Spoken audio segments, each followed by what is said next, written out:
Hi there guys, thanks for watching all the videos so far. It really means a lot to me that you'll watch these videos, comment as you have been, and even the new subscribers I've got from this.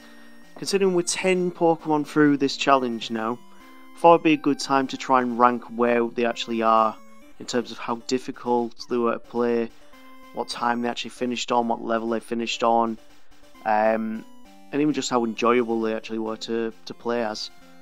And there's going to be some discrepancy here, but this is why we're doing this little ranking video. This is my own personal opinion.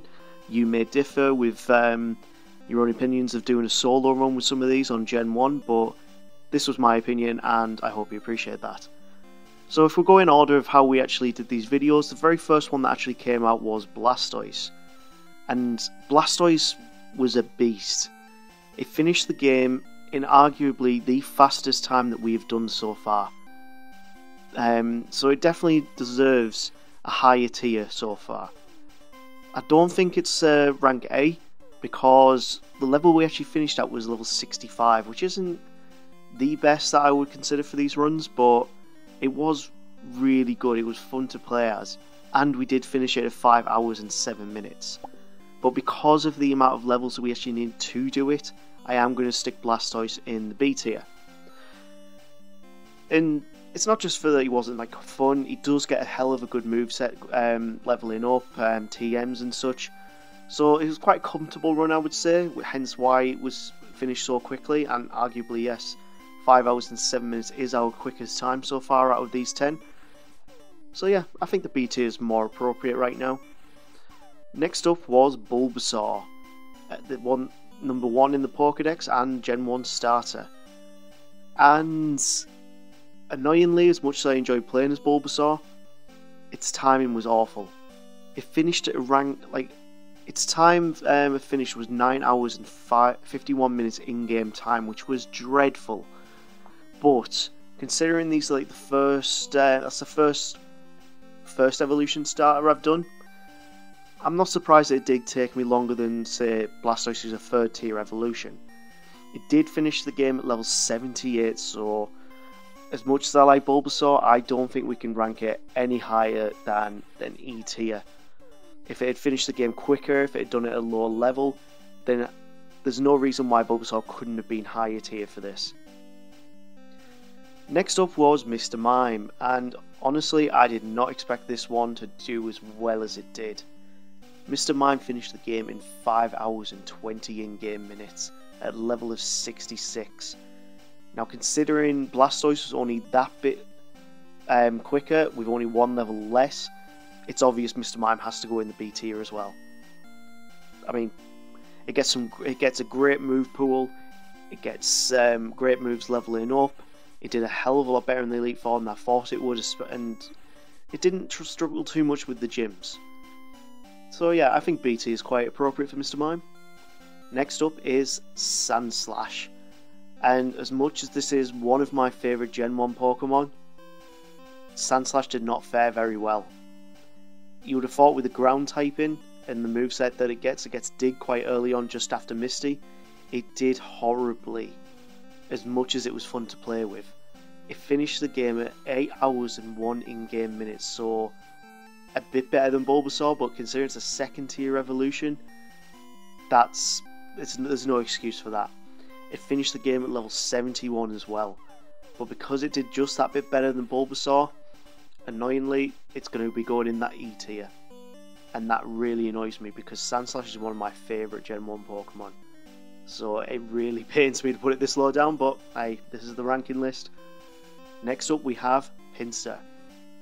Now Pinsir did very well, considering that it only really learned normal moves throughout the entire game in Gen 1. It doesn't get bug moves until Gen 2 or Gen 3, and the only other move that could get it through the game was Seismic Toss, which we had to use against Agatha and in Lavender Tower.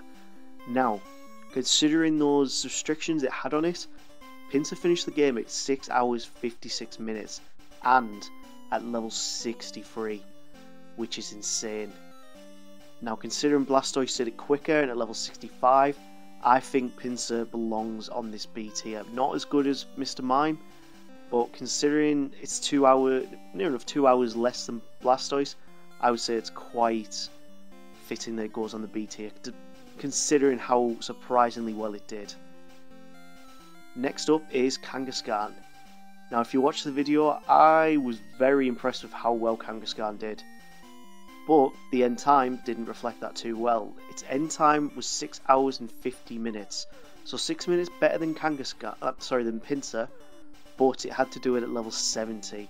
And for that reason, I can't put it any higher than C tier. Next up was, and if you've watched my videos, out of these first 10 Pokemon that I've done this run with for this channel, Seadra was the least enjoyable one to play with. And that is going to be reflected in its ranking here. So Seadra finished the game at level 65 in 7 hours and 40 minutes. Now, in hindsight, that doesn't sound very bad, considering Sandslash did it in 8 hours at level 71.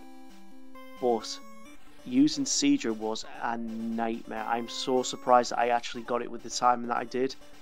And because of how enjoyable it actually was, I'm actually going to put it lower than Bulbasaur.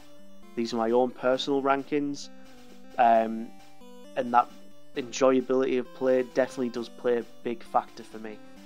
So, considering the end stats that it did get with its timing and its level, I'm not putting it any higher than E tier. I hated that run.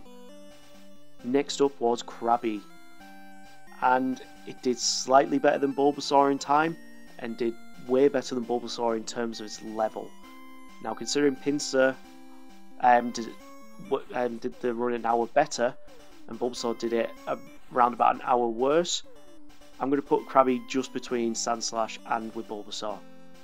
Krabby finished at 9 hours and 7 minutes, level 71, so considering Bulbasaur was at level 78, Sandslash was level 71, I think this is quite fitting. The only difference there was that Krabby had an hour more on the in-game time, so that's why it's not ranked higher than Sandslash here.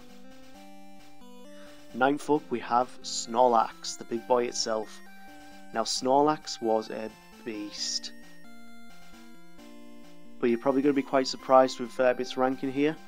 It's definitely not a C tier, it's definitely not an A tier, but it is in no way better than Mr. Mime. It did better than Pinsir in terms of its timing and its level. It finished the game at 6 hours and 17 in-game minutes at level 58. There is no way I can put it lower than this. It deserves that B tier. It did very well.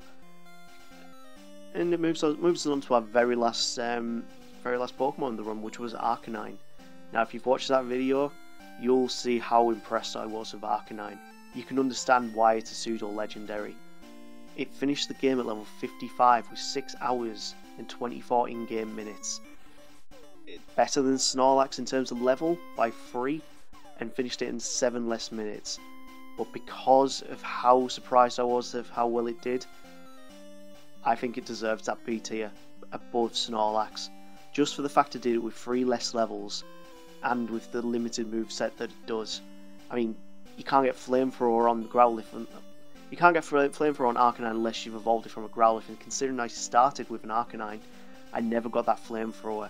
For the majority of that run, Ember was my main fire stab move until I got Fire Blast, so a lot against it, but considering Mr. Mime finished it in 5 hours 20 minutes at level 66, that extra hour can't be, you can't give Mr. Mime any discrepancies because it did that hour less. And there we go for the first 10 Pokemon on this channel's run. This is my official tier ranking for Gen 1 Pokemon solo runs. If you think that any of these should be changed or your own opinions, I'm happy for you to comment and tell me how you think I did. Whether you think they should be higher or not. But for now, this is my official ranking of how these first 10 Pokemon did. I'm planning on doing this at every 10 Pokemon interval, so when we get up to 20 runs done, we'll add the next 10 Pokemon in and we'll go from there. And we'll see how this tier list changes from here on out.